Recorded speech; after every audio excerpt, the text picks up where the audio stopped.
ధర్మస్థలలో వాస్తవానికి అసలు ఏం జరిగింది? దీని మీద చెడా శాస్త్రి గారికి సంబంధించిన ఒక కథనం చూద్దాం. కర్ణాటకలోని ప్రసిద్ధ శైవక్షేత్రమైన ధర్మస్థలంలో వివాదంపై వివరాలు పోస్ట్ పెట్టమని చాలామంది కోరారు. కానీ పూర్తి వివరాల ఆధారం లేకుండా పోస్ట్ పెట్టకూడదని ఆగారు. ఈ వివాదం 2025 జూలై 3న ఒక మాజీ పారిశుద్ధ్య కార్మికుడు పోలీసులకు ఫిర్యాదు చేయడంతో వెలుగులోకి వచ్చింది. అతను 1998 నుంచి 2014 వరకు ధర్మస్థలంలో వందలాది మృతదేహాల్ని, ముఖ్యంగా మహిళలు మరియు బాలికలు లైంగికంగా వేధించబడ్డ వాళ్ళని హత్య చేసి పూడ్చిపెట్టినట్టు ఆరోపించాడు. ఇతడు బెత్తంగడి కోర్టులో ప్రిన్సిపల్ సివిల్ జడ్జి మరియు జ్యుడిషియల్ మ్యాజిస్ట్రేట్ ఫస్ట్ క్లాస్ ముందు తన వాంగ్మూలాన్ని రికార్డు చేశాడు. అతను తన వాంగ్మూలంలో 1995 నుంచి 2014 వరకు ధర్మస్థల మంజునాథ ఆలయ పరిపాలనలో పారిశుద్ధ్య కార్మికుడిగా పనిచేస్తున్నప్పుడు అత్యాచారం మరియు హత్యలకు గురైన స్త్రీలు మరియు మైనర్లతో సహా వందలాది మృతదేహాలను బలవంతంగా పాతిపెట్టినట్లు లేదా కాల్చినట్టు ఆరోపించాడు.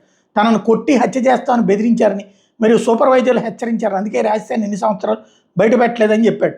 అతను తాను పాతిపెట్టిన స్థలాల నుండి కొన్ని ఎముకల అవశేషాలను తవ్వి ఒక పుర్రెన ఆధారాలుగా పోలీసులకు సమర్పించి అవశేషాలను కోర్టులో కూడా చూపించాడు. అతని వాంగ్మూలం ఆధారంగా పోలీసులు జూలై 4, 2025 ధర్మస్థల పోలీస్ స్టేషన్లో కేసు నమోదు చేశారు. అతనికి హాని కలగకుండా అధికారిక రక్షణ కూడా ఇవ్వబడింది. ఈ ఆరోపణలు కర్ణాటకలోను మరియు దేశవ్యాప్తంగా సంచలనం సృష్టించింది. కర్ణాటక ప్రభుత్వం ఈ కేసును సీరియస్గా తీసుకుని ఐపీఎస్ అధికారి ప్రణవ్ మోహంతి నేతృత్వంలో సిట్ ఏర్పాటు చేసింది. 1995, 2014 మధ్య ధర్మస్థలంలో సుమారు 250 మిస్సింగ్ కేసులు నమోదైనట్టు పోలీసు రికార్డులు చెప్తున్నాయి. 2012లో సౌజా అనే విద్యార్థిని అత్యాచారం మరియు హత్య కేసు, 2003లో అనన్య భట్ అనే ఎంబీబీఎస్ విద్యార్థిని అదృశ్యం కేసు వంటి పాత కేసులను పోలీసులు తిరిగి పరిశీలిస్తున్నారు. ఈ ఘటన కప్పిపుచ్చడంలో ఆలయ నిర్వహణ, ముఖ్యంగా ధర్మాధికారి డాక్టర్ వీరేంద్ర హెగ్డే మరియు ఆయన కుటుంబం మీద ఆరోపణలు వస్తున్నాయి. అయితే ఈ ఆరోపణలపై స్పష్టమైన ఆధారాలు బయటపడలేదు. ధర్మస్థల్లో తనను బెదిరించి తన చేత 350 పైగా అమ్మాయిల శవాలను పాతిపెట్టించారని చెప్పిన పారిశుద్ధ్య కార్మికుడి మాటల వల్ల హిందూ ధర్మాన్ని ద్వేషించే ప్రతి ఒక్కరికి, ముఖ్యంగా హిందువుల్లో ఉండే బీజేపీ ద్వేషులు, కమ్యూనిస్టులు, చర్చ్, ఇంకా ఎస్డిపిఐ వంటి ముస్లిం సంస్థలు, అల్జజీరా వంటి విదేశీ మీడియా సంస్థలకు మంచి పుట్టు దొరికింది అని నోటికొచ్చిన ఆరోపణలు చేయడం మొదలుపెట్టారు. ఆరోపణలు చేసిన వ్యక్తి చూపించిన ధర్మస్థల పరిసరాల్లో 17 ప్రాంతాల్లో సిట్ తవ్వకాలు చేపట్టింది. కానీ ఒక్క సైట్ నెంబర్ 6లో కొన్ని ఎముకలు మాత్రం బయటపడ్డాయి. అవి కూడా పుర్రె లభించిన పురుషుని ఎముకలుగా గుర్తించారు. ఈ అవశేషాలపై డిఎన్ఏ మరియు ఫోరెన్సిక్ పరీక్షలు జరుగుతున్నాయి. సిట్కి ఏ ఆధారాలు దొరకని నేపథ్యంలో అనూహ్యంగా ఆరోపణలు చేసిన వ్యక్తి తనచే బలవంతంగా ఆరోపణలు చేశారని సిట్ ముందు అంగీకరించినట్టు కొన్ని మీడియాలో వార్తలు వస్తున్నాయి.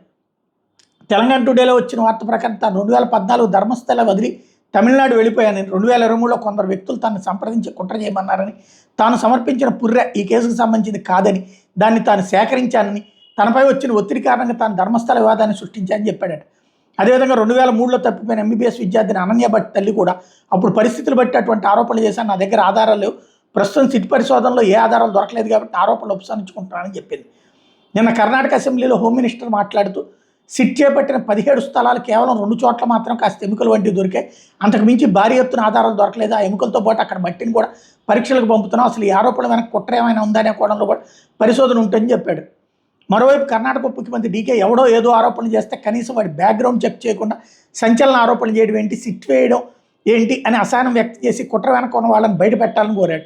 కాంగ్రెస్ సీనియర్ నేత దినేష్ గుండూరావు కూడా ఆరోపణ వెనక ఎవరున్నారో విచారణ జరగాలని కోరాడు.